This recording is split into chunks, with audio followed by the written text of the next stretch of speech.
Graça e paz, irmãos. Estamos novamente reunidos e com a grande alegria de podermos compartilhar a palavra do nosso Deus, Senhor e Salvador sobre as nossas vidas. E o texto que eu gostaria de tratar nesta noite encontra-se na carta de Paulo aos Filipenses, capítulo 4, os versos 5 a 7. É um texto bastante conhecido, provavelmente bastante usado nos dias de hoje, devido à situação que vivemos dessa pandemia, mas é um texto que Deus colocou para que pudesse dividir novamente com vocês.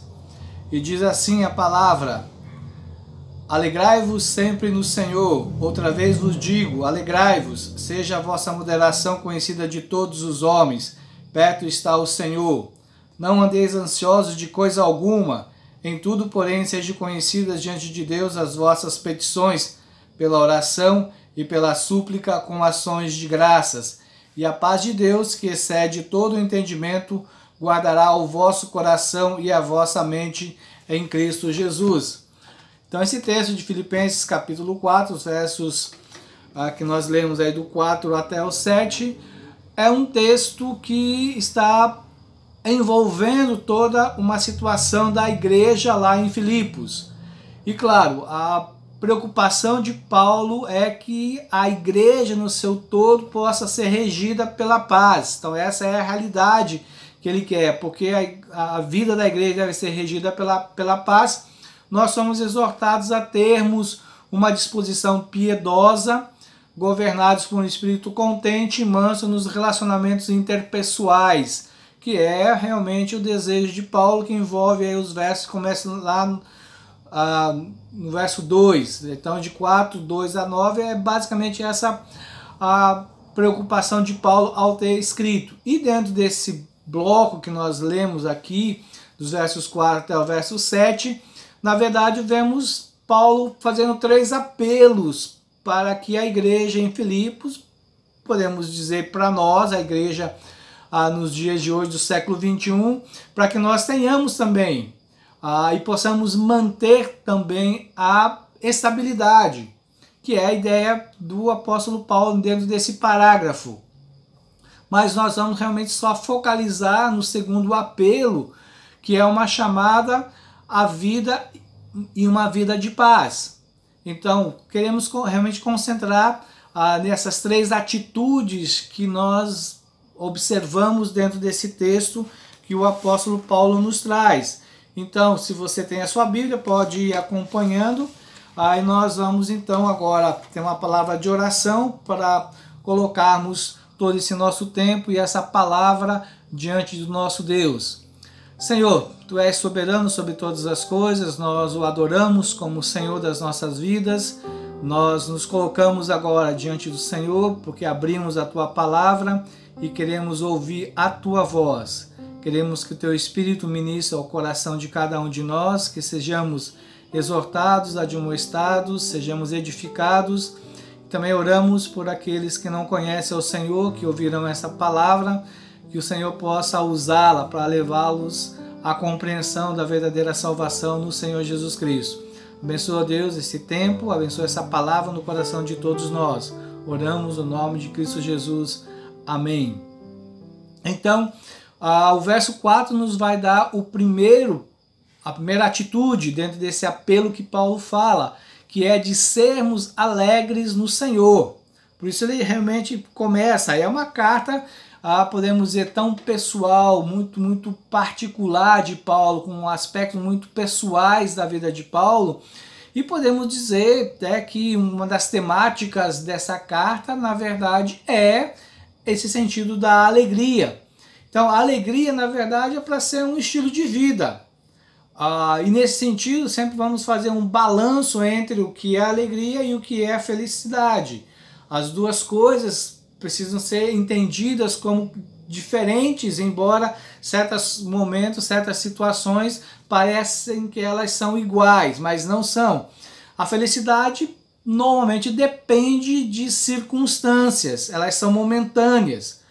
Eu estou feliz porque a minha esposa fez aí um bife acebolado com um feijão bem adubado, como nós dizemos aqui, e vai nos servir no almoço junto com o feijão, junto com arroz, com alguma outra coisa ali de talvez uma laranja, talvez um bom suco de laranja ou de acerola. Então isso é uma felicidade momentânea, assim como podemos olhar a outras situações na nossa vida que são felicidades momentâneas. A alegria não depende disso. A alegria ela não é momentânea. Pelo menos para nós que somos crentes, para nós que conhecemos a palavra, que conhecemos Jesus como nosso Senhor e Salvador, a felicidade é momentânea, a alegria é permanente. Ela, na verdade, é um dom do Espírito para nós, é um fruto do Espírito para nós. Então, eu posso, talvez, não estar feliz numa certa situação, mas estou alegre. Talvez se eu tiver que comer ali uma comida muito simples, eu vou estar alegre. Por quê? Porque eu sei que foi Deus quem proveu aquilo. Posso não ter aquele delicioso almoço do bife acebolado com um bom feijão adubado, mas eu posso me alegrar ali com simplesmente um pouquinho de farinha com um ovo frito. Mas estou alegre, por quê? Porque sei que Deus está tomando conta da minha vida. A alegria está, sim, muito relacionada à nossa fé. E por isso, dentro a própria carta de Paulo, nós vamos ver várias vezes essa relação. O capítulo 1, verso 25, o capítulo 3, o verso 1. Mas por quê? Porque diz a alegria no Senhor, quando nós começamos a entender as coisas pela visão de Deus, pelo propósito de Deus, pelo amor de Deus, pelo cuidado de Deus, quando você vai anotando e entendendo que essas situações na sua vida, elas são coordenadas por Deus, são parte da provisão de Deus na vida de cada um, na vida de cada um dos nossos momentos. Então, a alegria é sim um entendimento, não apenas um sentimento. E por ser um entendimento é que dá a nós e permite a nós, como crentes no Senhor Jesus Cristo, vermos além das circunstâncias momentâneas. Vamos lembrar aí do texto que o apóstolo que escreveu a carta aos Hebreus nos dá, no capítulo 12, os versos de 1 a 3, que nos dá um entendimento também do Senhor Jesus vivenciando isso.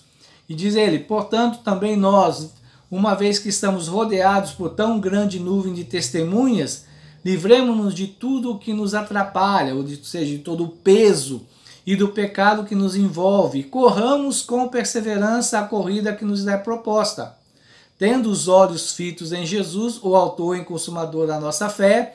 Ele, pela alegria que lhe fora proposta, suportou a cruz, desprezando a vergonha, e assentou-se à direita de Deus, do trono de Deus. Então essa é a alegria que vem da fé, e nós vemos isso no Senhor Jesus. Então é essa alegria que nós podemos ter, é a alegria que Paulo fala, que Paulo vivencia, que ordena para nós. Não se trata apenas de algo momentâneo, como uma felicidade, que depende das circunstâncias, mas sim de um contentamento profundo de entender quem é o Senhor, a sua vontade, do caráter do Deus que nós servimos, alicerçado sim dentro da confiança que nós temos em Deus, de que Ele é soberano, que Ele é Senhor, que Ele nos ama. E essa alegria, então, nós podemos gozá-la e tê-la e praticá-la todo o tempo. Por quê? Porque ela está disponível para nós o tempo todo. Por isso ele diz sempre. Ou seja, as circunstâncias podem mudar, mas o Senhor a quem nós servimos não muda.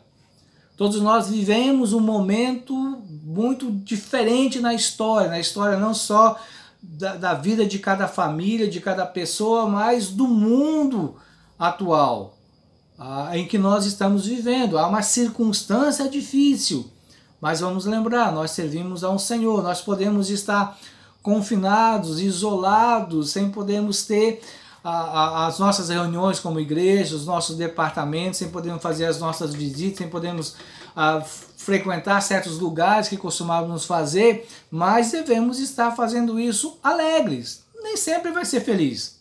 Você saber que você não pode sair lá para um campo de futebol, para uma praça, para um supermercado, que você tem que ficar parado dentro de casa, isolado, fazendo as coisas dentro da sua própria casa. Paulo nos dá o testemunho disso. Né? Ele, nessa mesma cidade para quem ele escreve a carta, lá em Filipos, foi acusado, foi chicoteado, foi aprisionado. O momento não era de felicidade, o momento era de tristeza, mas ele não se deixou abater por isso. Ele viveu em alegria. Tanto que ele e seu companheiro Silas cantavam e oravam à noite. E isso foi um testemunho para todas aquelas pessoas que estavam lá, principalmente para o carcereiro.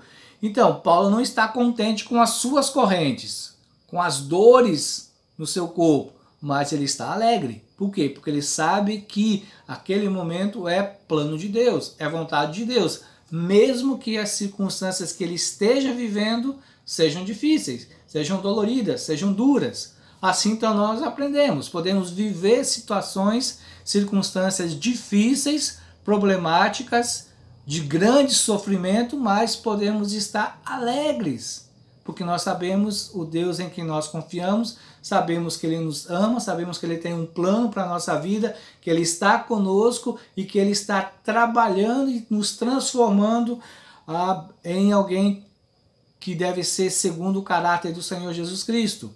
Por isso ele fala, devemos nos alegrar sempre e sempre no Senhor devemos fazer isso. Então nós não devemos olhar para os problemas em si, mas olhar para um Senhor que nos dá esses problemas. E se nos dá esses problemas, Ele tem um propósito para isso. É de entendermos que nós não nos alegramos com as tempestades em si, mas no fato de que o nosso Senhor e Salvador está conosco, que Ele pode acalmar a tempestade ou Ele pode nos fazer naufragar, que Ele pode nos livrar porque somos dele, porque Ele tem um plano maior para nós, ou pode chamar para junto de si aqueles que são seus. Ele é o Senhor da vida e o Senhor da morte. Não importa as circunstâncias, o que Ele quer realmente é que nós olhemos, que em cada consequência nós o adoremos, nós o louvemos, da mesma maneira como Ele fez. As circunstâncias pelas quais Ele passou lá em Filipos, dentro da situação que Ele vivenciou, não o abateu, pelo contrário, o fez louvar a Deus. Isso nos lembra do profeta Abacuque, o que ele escreveu no capítulo 3, versos 17 e 18. Você tem a sua Bíblia, pode até abri-la.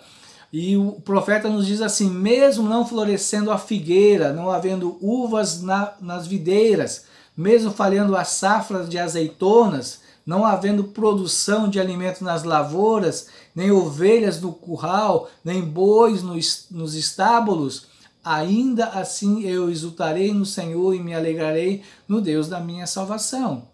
Abacuque sabia, a ele foi revelado as dificuldades pelas quais a nação de Israel iria passar. Que o povo, na verdade, o povo de Judá iria passar. E o que ele fala, o que ele diz sobre isso? Que realmente, mesmo sendo que o cativeiro viesse, mas ele, diante de toda a calamidade, ele exultaria, ele louvaria o Senhor da sua salvação. A felicidade momentânea não é pecado. Aí realmente podemos e devemos gozar e deixar o nosso corpo e a nossa alma gozar desses momentos de felicidade. Para um casamento, ser classificado nas provas do Enem para o curso pretendido, ganhar um presente no aniversário ou simplesmente ganhar um presente. Nessas coisas, a alegria, o fruto do Espírito, que domina aquela situação, domina o meu interior, e a felicidade que extravasa o meu exterior. Meu coração tem que estar sempre alegre no Senhor, independente das circunstâncias. Essa é a verdade. Aprender a viver alegre em todo o tempo é um excelente remédio contra a ansiedade, contra o medo, contra a dúvida, contra as inquietações desse momento. Minha pergunta é: eu tenho sido uma pessoa constantemente alegre no Senhor? Você tem sido uma pessoa constantemente alegre no Senhor? A segunda atitude que Paulo nos chama a atenção para praticarmos, além da alegria no Senhor, é a de sermos amáveis. Quando ele diz que a nossa moderação, é a tradução na maioria, deve ser conhecida por todos. porque Deus está perto, perto está o Senhor. A palavra para moderação tem um sentido de uma prontidão humilde, paciente, ser capaz de submeter a pessoa a uma injustiça, a uma desgraça, a um maltrato sem ódio e a amargura, mas sempre confiando no Senhor. Então, o que realmente mostra isso? O que é essa ideia que Paulo quer trazer para nós, ao usar essa palavra, que é bem melhor pensar através de uma amabilidade. Podemos sempre dizer que entender que antigamente essa palavra era muito usada para descrever uma atitude de bondade de uma pessoa onde se esperaria uma resposta, ou como resposta mais normal, uma retaliação, uma atitude de vingança, uma ira. Assim foi o Senhor Jesus, ele nos deixou esse exemplo também, de sermos amáveis. É a atitude que ele quer de nós. Na aflição, na tribulação, nos sofrimentos, que nós possamos refletir essa amabilidade, essa gentileza para com as pessoas que estão ao nosso redor. Não tratá-las de maneira má ou até mesmo com ironias. É muito interessante nós notarmos que a amabilidade anda de mãos dadas com a alegria. Quem não cultiva a alegria no Senhor não conseguirá agir com amabilidade quando um conflito surgir, quando um problema surgir. O contrário também é interessante de pensarmos, é muito percebido. Uma pessoa raivosa, iracunda, amargurada, ela não é uma pessoa alegre. Ela não consegue ter alegria nas coisas, não consegue ver a mão de Deus nessas coisas. Então, dentro desse contexto pelo qual Paulo escreve a sua carta, vamos pensar, há uma situação de crise dentro da igreja. Há uma situação de problemas, de rachas, de partidarismo, de brigas entre pessoas da igreja. E Paulo, então, diz e chama esses irmãos. E podemos dizer, Deus também chama você e eu para sermos alegres sempre no Senhor, que no meio dessas situações nós também sejamos amáveis, sejamos moderados. Por quê? Porque perto está o Senhor. O Senhor não está escondido. Deus não está longe. Deus está perto e vai nos ajudar. Não devemos retribuir o mal com o mal, nem nos estressarmos. Deus está vendo, porque Deus está perto.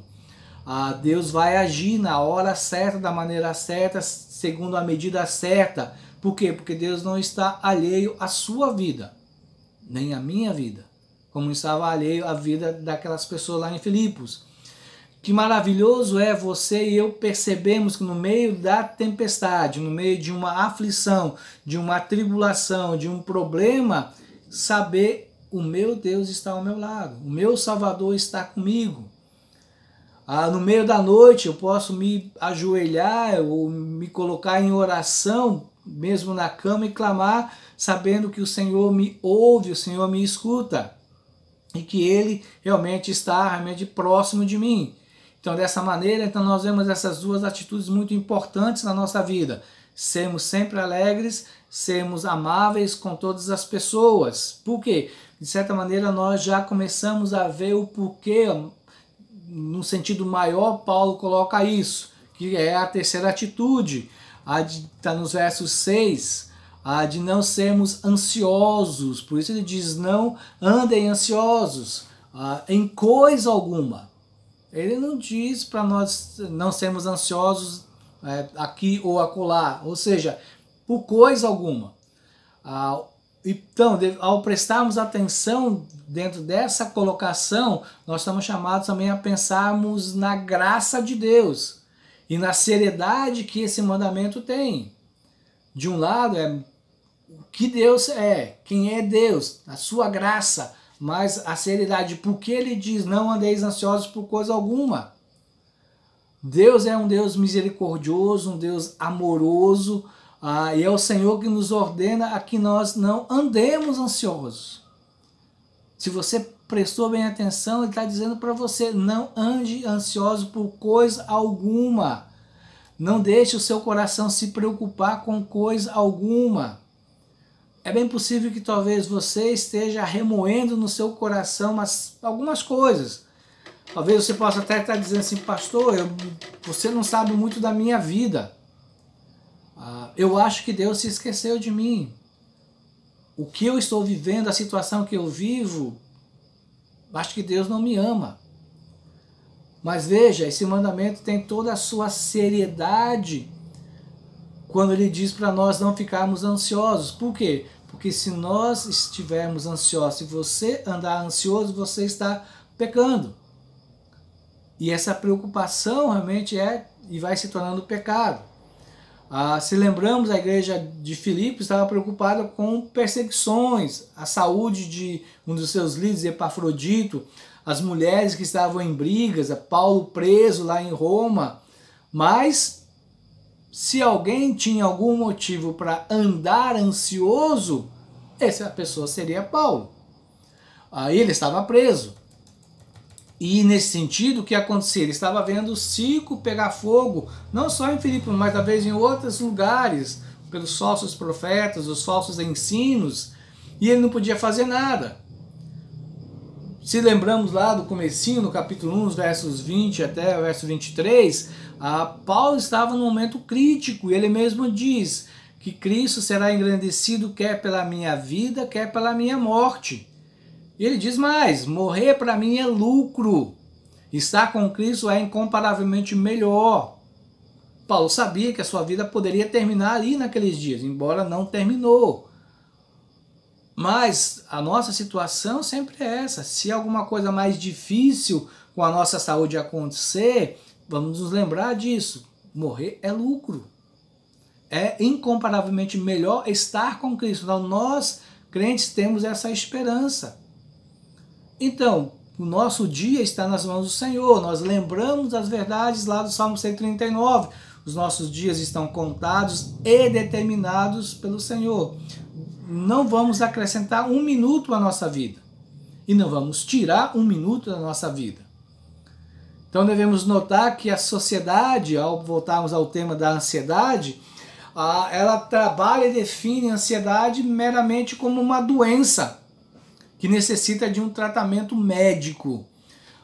Mais ou menos assim algumas colocações que nós vemos por aí. A ansiedade pode ser o sinal de uma patologia de origem nervosa, uma depressão. Ela também, a ansiedade pode ser o sintoma de doenças orgânicas relacionadas ao coração ou à respiração. Existem muitos medicamentos que especialistas podem receitar para tratar a ansiedade. Há distúrbios leves, a terapia, os remédios naturais podem ser suficientes em alguns casos. Nos casos mais sérios, mais graves, deverão ser usados tranquilizantes e até antidepressivos. Um acompanhamento médico é estritamente necessário, até um tratamento psiquiátrico pode ser recomendado. Agora, quando nós olhamos para a palavra e chamando a atenção nossa como crentes, podemos dizer que a orientação bíblica, quando ela não funciona, quando você abre a palavra, quando você vai explicando para uma pessoa que ela não precisa andar ansiosa, que ela não precisa se preocupar com as coisas que está fazendo preocupada, quando ela não aceita essa ajuda da palavra, mesmo às vezes ela sendo crente, não quer de maneira alguma identificar as causas e às vezes realmente reconhecer pecados que são a causa de levá-la a uma infelicidade, a uma ansiedade, a uma preocupação, infelizmente devemos dizer, tem que tomar remédio, porque senão vai ser um problema para ela e para as pessoas que estão ao seu redor. Mas podemos olhar e dizer, pela leitura da palavra entendemos que a ansiedade é pecado. E que ela então desencadeia toda uma série de preocupações, de medo, de dúvidas e até chegando à própria depressão. O que nós pensamos mais, ao olharmos assim, de maneira geral entre os conselheiros cristãos, o que eles dizem, que quando deixada sem controle, a ansiedade acaba com todos os nossos recursos e nos deixa emocionalmente arruinados e espiritualmente imobilizados. Por isso que as dificuldades da ansiedade devem ser confrontadas de uma forma direta. Por que a ansiedade é pecado? Porque pensamos isso e falamos sobre isso.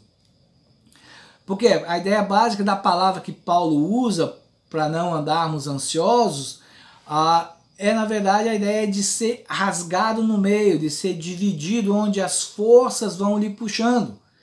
Então, nesse sentido, entendemos a ansiedade como pecado, pois a raiz desse pecado é a falta de fé, uma falta de confiança na pessoa de Deus. A ansiedade, nesse sentido, é incredulidade.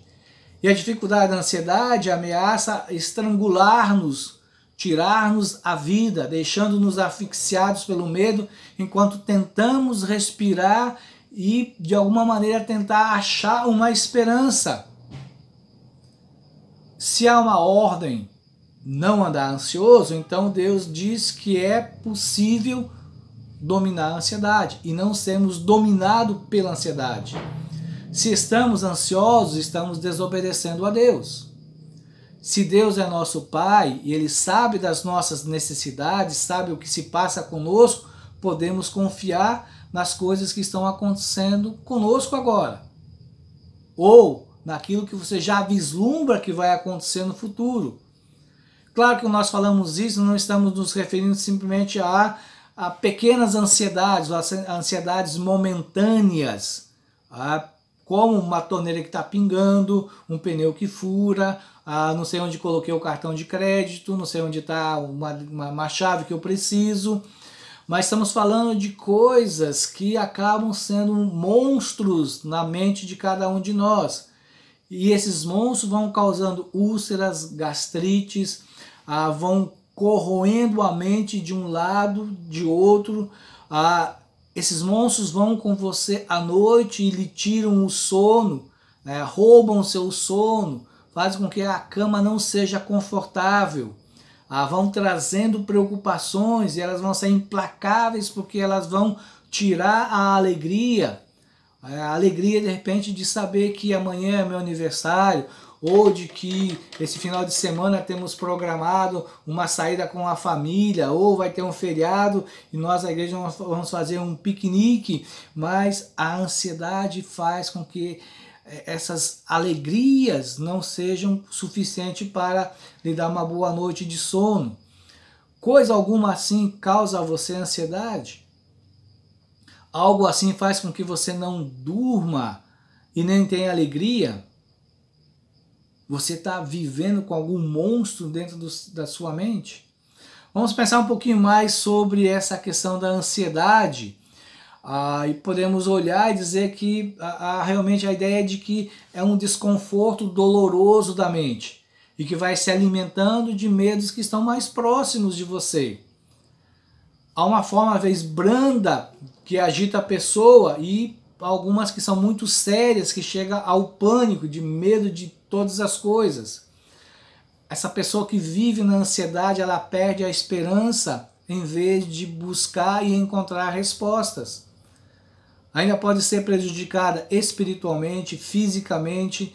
A ansiedade desencadeia uma série de problemas físicos, que a gente já falou algumas coisas, como gastrite, como úlcera, mas a insônia, há um cansaço físico, há dores de cabeça.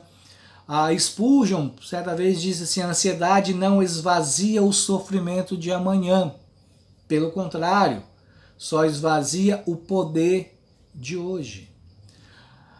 A ansiedade, podemos dizer, é uma declaração de que Deus não tem controle sobre a minha vida, sobre as coisas que eu estou vivendo, que Deus não é um Deus de amor, que Deus não é misericordioso, não é um Deus de paz, porque Ele não está cuidando dos nossos problemas.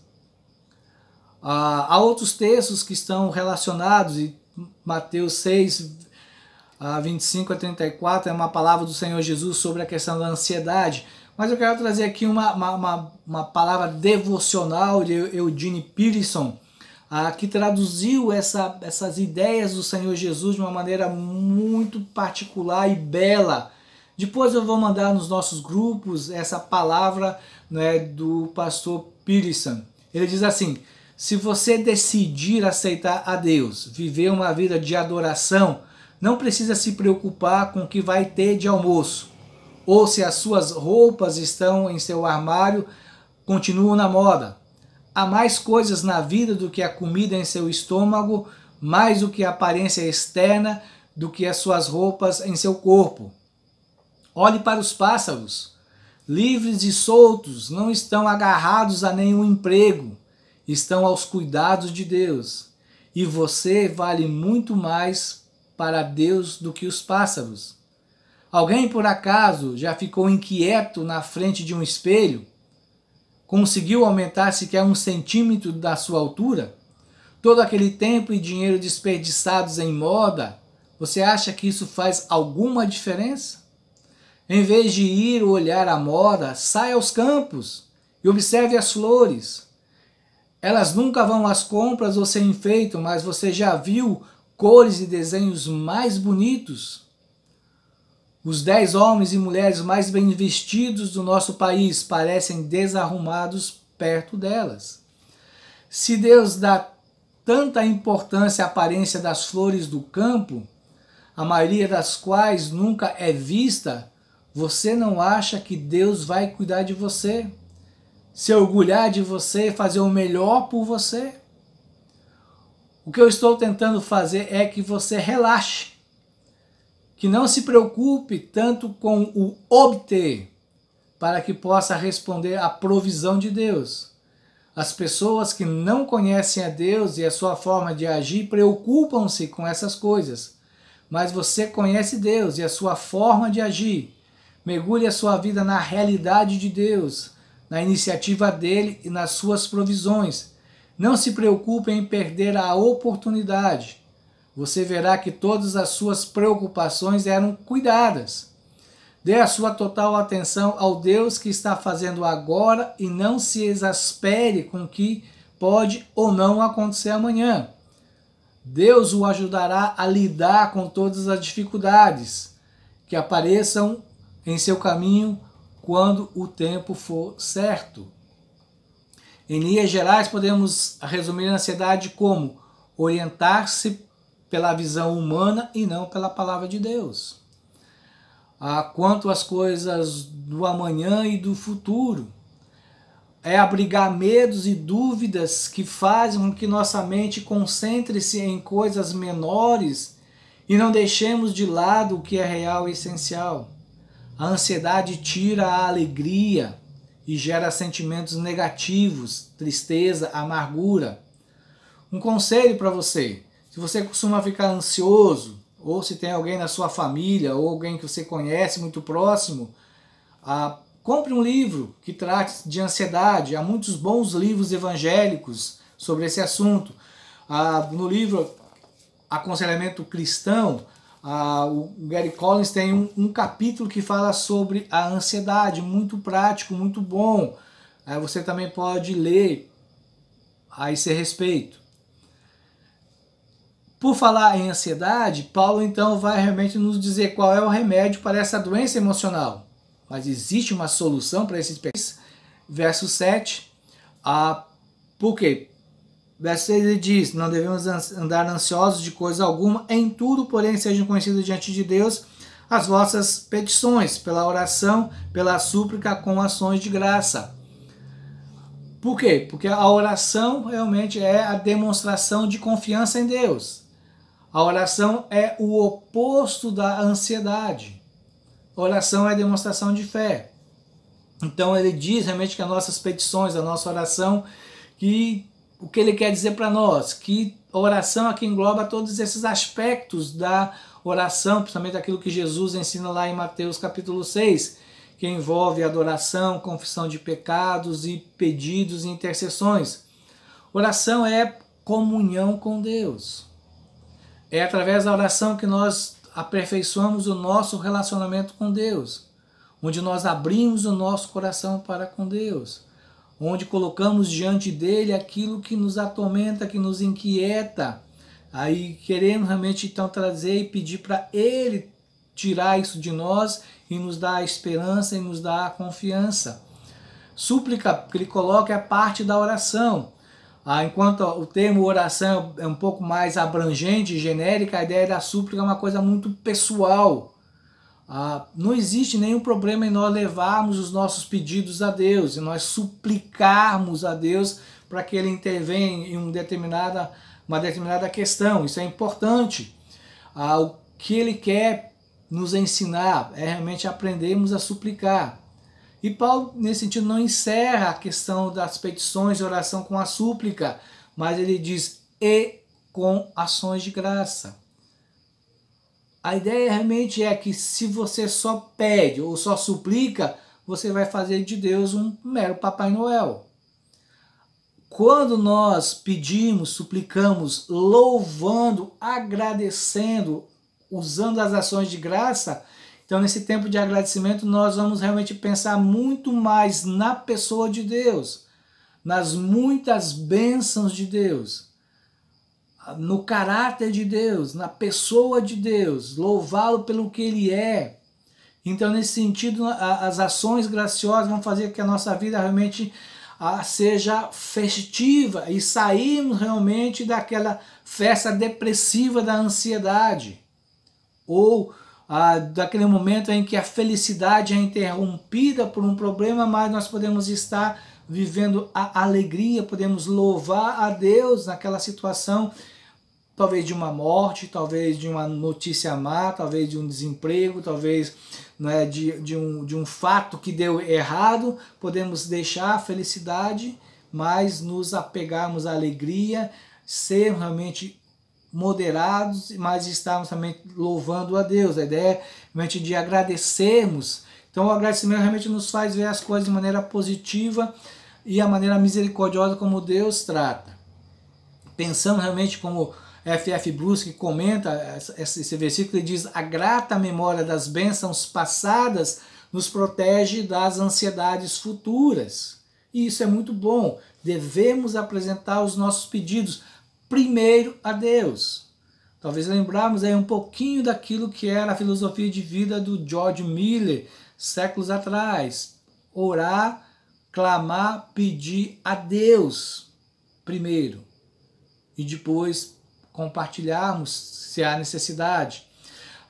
Pedro também fala sobre essa questão da ansiedade na primeira carta, capítulo 5 e 6, ele diz: humilhai-vos, pois debaixo da potente mão de Deus, para que a seu tempo vos exalte, lançando sobre ele toda a vossa ansiedade, porque ele tem cuidado de vós.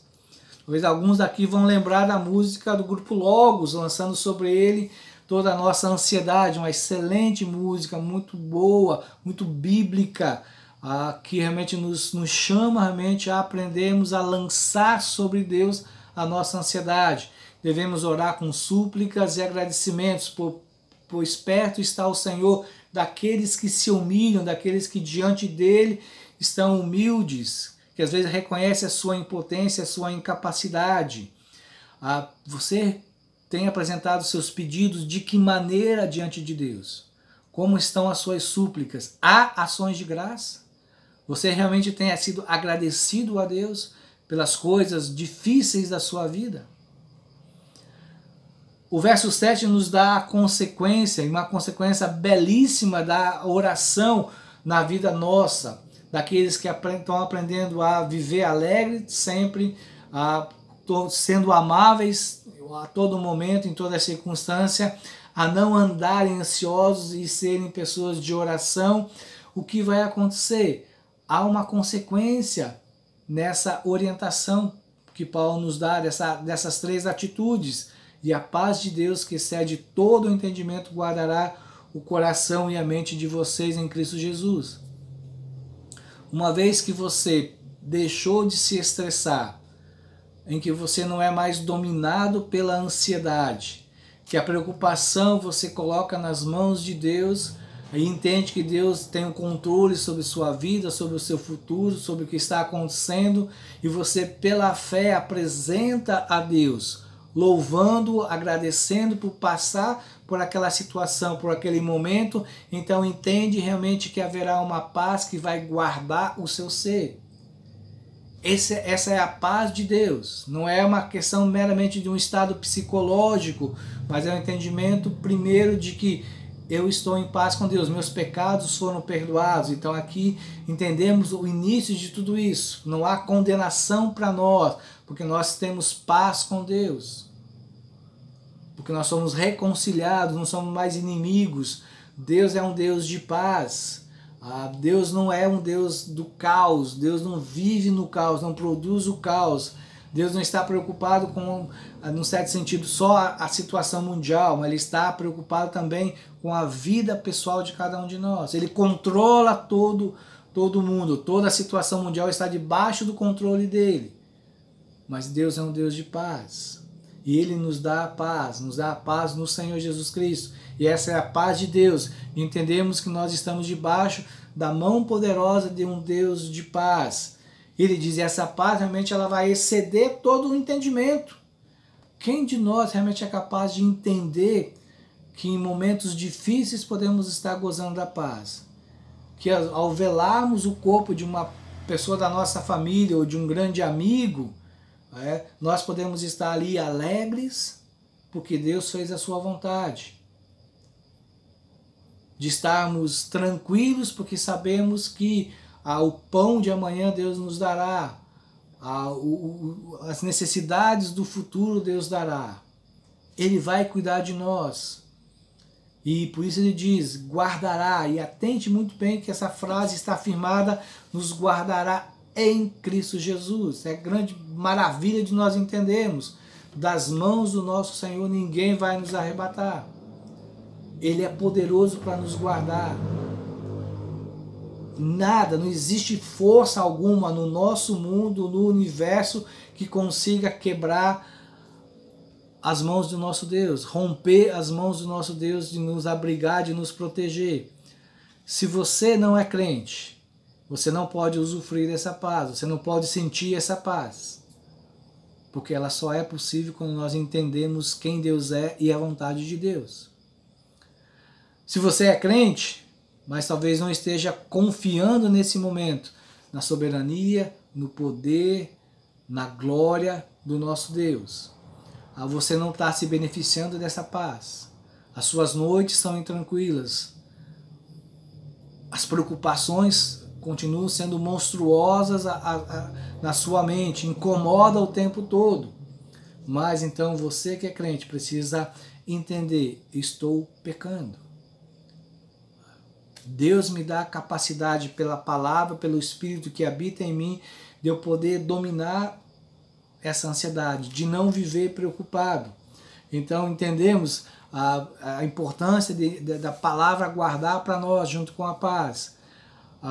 Corações e mentes. Então aí é onde realmente está a questão toda do X da ansiedade. Nossos corações e nossas mentes ficam inquietos, nós nos achamos desprotegidos, não amados, esquecidos, enquanto que ao contrário, se somos crentes, fomos guardados. Lembrar que realmente a palavra de guardar realmente é a mesma que Paulo usou para os guardas que o guardavam na prisão lá em Roma, ou seja, estavam ali protegendo para que nada pudesse acontecer de mal a Paulo e nem ele pudesse sair dali fugindo, guardando, nesse sentido também para o imperador. Se nós realmente entendemos a paz de Deus, então o nosso sono será tranquilo, nós acordaremos tranquilos. O que pensamos sobre isso? Não deve nem pode controlar o futuro. Você não consegue fazer isso. Você deve aprender que Deus é bom, Deus é sábio, Deus é justo. Se no futuro você vê à sua frente há um horizonte de dor, de perda, de dificuldades, então tranquilize o seu coração, pois Deus tem um propósito para fazer você crescer, para transformar a sua vida, para lhe ensinar. Essas dificuldades estão aí com um propósito e Deus controla esse propósito. Deus faz isso com algo para a sua vida. Não pense nos outros, não se compare com outros, e sim na sua relação entre você e Deus. Quando você chegar nesse horizonte, um novo vai se descortinar e você então estará mais forte. Você poderá enfrentar essa nova realidade, porque poderá talvez ser de boas coisas, de tranquilidade, de bênçãos, mas poderão ter também dificuldades de saúde, tristezas, amarguras. Não busque satisfazer as expectativas de outros. Muitas pessoas ansiosas é porque elas estão pensando nos outros, em querer agradar os outros, ou poder de alguma maneira irritar os outros ou ser vingativa para com outros. Entenda quem você é, quais são as suas habilidades, quais são as suas limitações. E eu posso louvar a Deus, eu não sei fazer todas as coisas, não posso todas as coisas.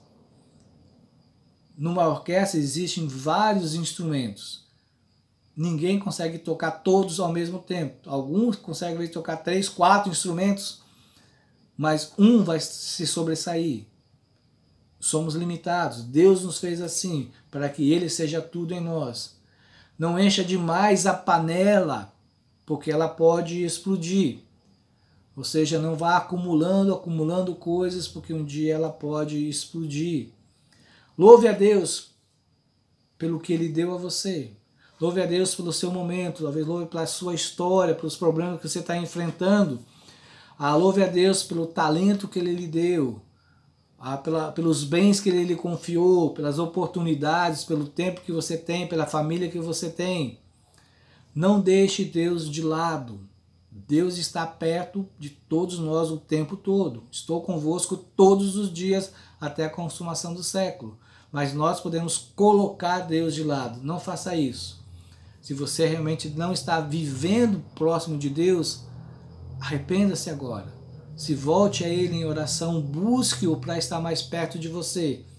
Isso fará que você internalize e potencialize seus medos se você viver com Deus longe de você. Viva na presença de Deus. Entenda a sua soberania e que ela produz alívio, que ela traz realmente alegria. Goze dessa paz. Seja então amável com as pessoas. Então essas 3 atitudes que Paulo nos dá é possível nós vivemos. Alegre sempre, sermos gentis, sermos amáveis com as pessoas, independente das circunstâncias, mesmo elas ruins, podemos ser alegres e podemos ser amáveis, mas não ansiosos. Podemos colocar nas mãos de Deus e assim podemos então gozar a paz. Senhor Deus, quero agradecer e louvar ao Senhor pela Tua palavra. Um texto que fala ao coração de todos nós. Um texto tão importante tantas vezes na vida de todos nós e principalmente no momento em que muitos de nós estamos enfrentando certas incertezas, intranquilidades, com o dia de amanhã, com as coisas futuras, até mesmo com a possibilidade de sermos contaminados com o coronavírus. Mas sabemos que o Senhor controla. O Senhor tem um propósito. Ajuda-nos a sermos sábios, obedecendo aquilo que nos são recomendados pelas autoridades, mas confiemos no Senhor. E tenhamos esse tempo também de anunciar às pessoas a esperança no Senhor Jesus Cristo. Derrama, ó Deus, a Tua graça para que nós andemos, sim, como pessoas tranquilas, não ansiosas, não preocupadas, porque confiam no Senhor, porque sabe que o hoje e o amanhã e o depois de amanhã pertence ao Senhor e é formoso cada dia aos Teus olhos. E nós nos alegremos nisso. Essa é a nossa oração no nome do Senhor Jesus e que a graça desse Senhor e Salvador seja sobre todos nós, que o amor de Deus, que excede realmente o entendimento nosso, seja sobre todos nós, e a consolação e a comunhão do Santo Espírito também seja com todos nós. Amém.